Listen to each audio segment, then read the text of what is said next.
We're rolling.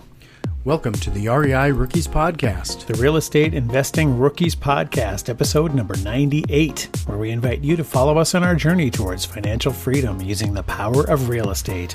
I'm Josh Koth. And I'm Jack Haas. And here at REI Rookies, we believe in a couple key principles. Number one, the best way to retain information is by teaching it to others. And number two, a rising tide lifts all boats. We're not competitors, we're a community. So let's get into some real estate investing. Well, let's talk about strategies to completely and Jack. totally eliminate risk. Hang on, Jack. There's a giant safe above your head hanging from a rope that's fraying and fraying. It's about to fall on your head. What are you going to do? Get a hard hat. That's right. Life is dangerous, right? Life is risky. The one thing that stops people from investing is fear, and they think it's risky, a risky endeavor. And what they try to do is eliminate all risk from the transaction, and you just can't do that.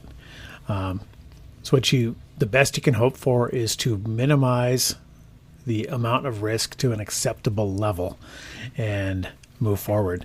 And there's lots of examples in life, right? I mean, every time you get in your car and drive from your house to the grocery store or to work, that's a calculated risk. I mean, somebody could fly out of nowhere and just slam into your car and kill you instantly. It happens all the time, right? Mm-hmm. Every day, probably. Somewhere in the United States that happens. But yet, people hop in their cars every day, don't even give it a second thought. They're texting, eating, putting their makeup on, driving with their knee. Not even thinking about the risk they're taking. It's just something you do every day. So they've decided, I really don't want to stay in my house wrapped in bubble wrap in my basement locked up. In order to experience life and accomplish all the things you need to accomplish, you have to experience some risk in doing so. And there's lots of endeavors and activities throughout your day and your week that you've just decided are calculated risk. I remember seeing one time, and it was kind of a pitch, or it was a demonstration of how much risk we're willing to tolerate. And they were talking about, okay, let's say I was going to bring this product to market, and I was pitching it to executives, and it's only going to kill like 10 people a year, but I'm going to introduce this product to market. And everybody was like, well, no one would ever allow that. Turns out it was natural gas, right? Because it kills about 10 people a year or so just from leaks or, some type of, they inhale it and die in their house, or it explodes their house. And almost every house uses that to heat their house. It's an acceptable risk. We've decided for a cheap fuel source to heat our house, we're willing to tolerate the fact that 10 or 20 people a year are going to die as a result of having this product in our house. And it sounds crazy, but that's something we've just decided to tolerate. Well, in that scenario, we've accepted the fact that there are steps that we're willing to also take to make sure that us dying from natural gas isn't going to happen.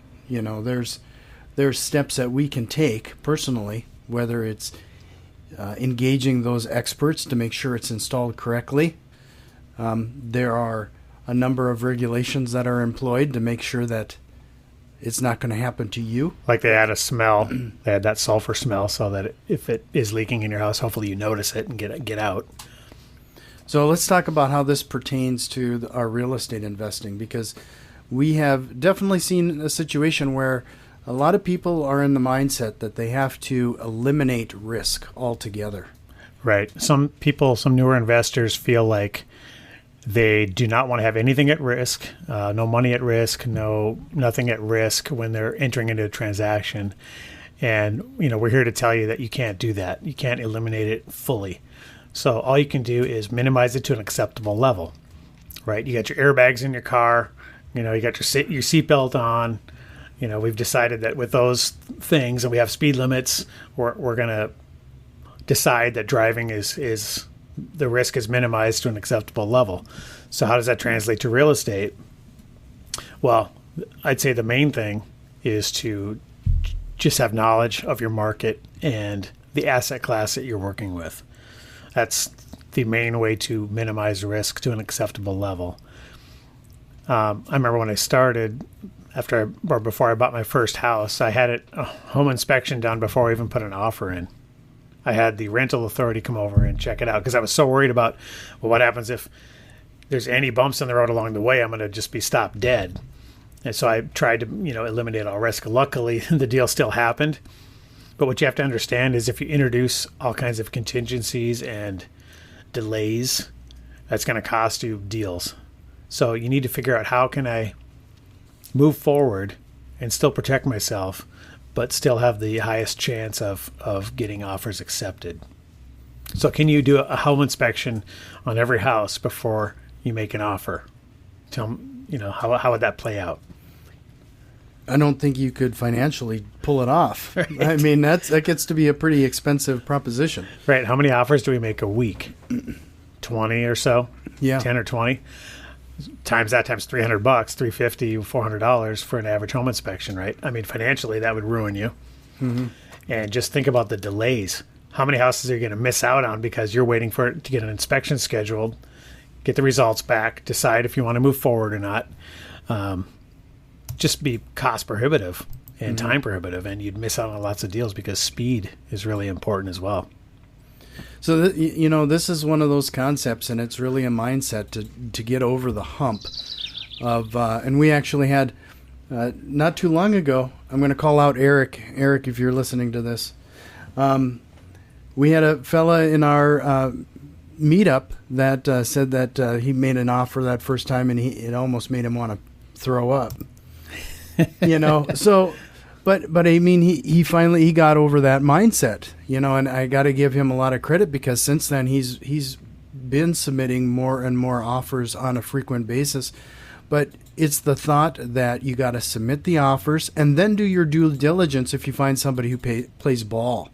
Then you're only focusing on those properties that you have a chance of getting and not wasting a lot of time and effort on others. Right. So you kind of go through a continuum. Like first I did a home inspection, on the first house. And then as I was making more and more offers, I realized that was impossible. But I still would walk through every house before I made an offer. And then I realized that was impossible time-wise to accomplish that even. Because, if you're walking 20, 30 houses a week, that's your entire day. Every hour would be just walking houses. So now what we do is frustrating your realtor.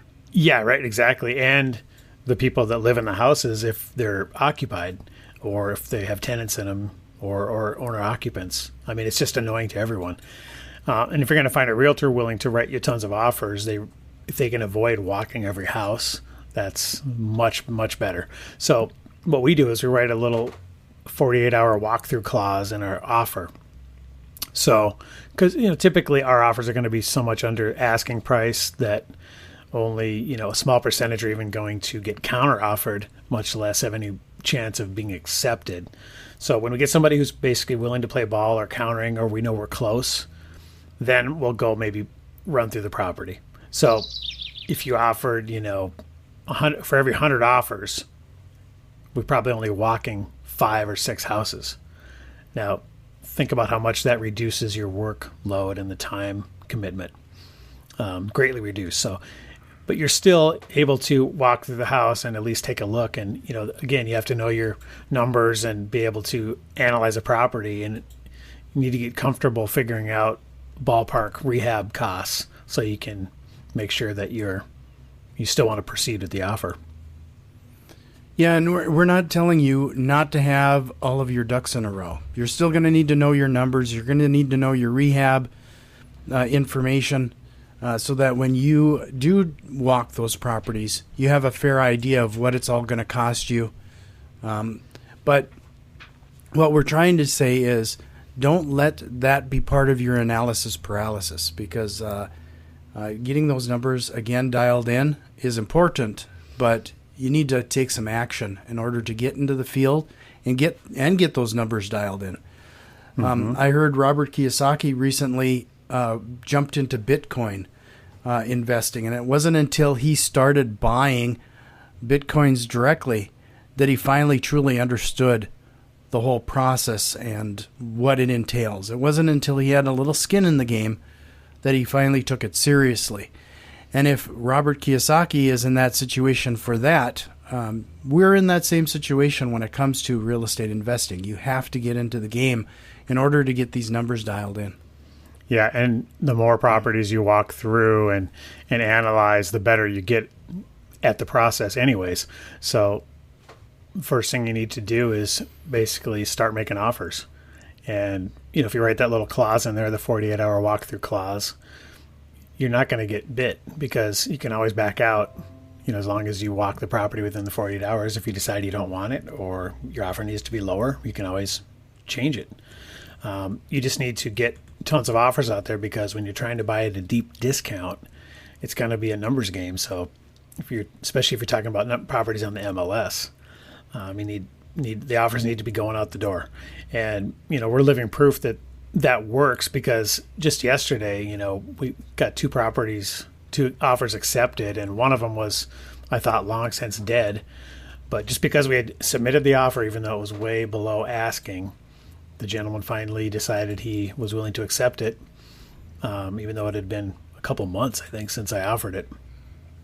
And it was, I never thought I would ever get the property, but enough time had elapsed and the conditions were right where he just decided, I just want to get rid of this thing. And if we wouldn't have submitted that offer, even though we thought there was no chance it was ever get accepted, it wouldn't have got accepted. So, the main point is just get the offers out there. Then you can do your due diligence when you get close.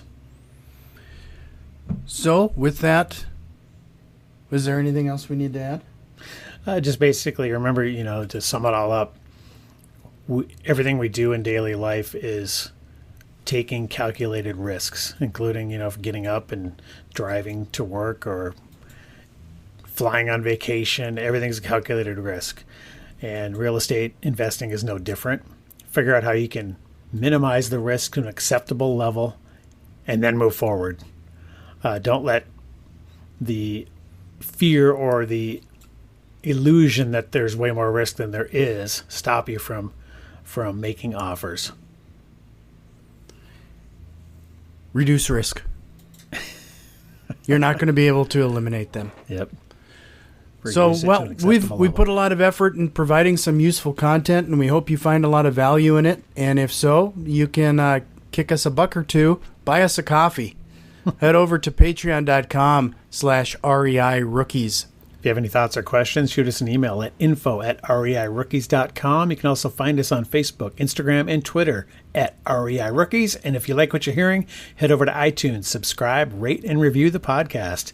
It really helps other rookie investors out there find the show. And remember, get off the bench. And get into the game. We'll see you next time. I don't like to tell a man what to do with his money, but if you ain't investing in property, then you're dumber than a dummy. I'm not dumb. I'm smart. Well, buy property. That's my advice.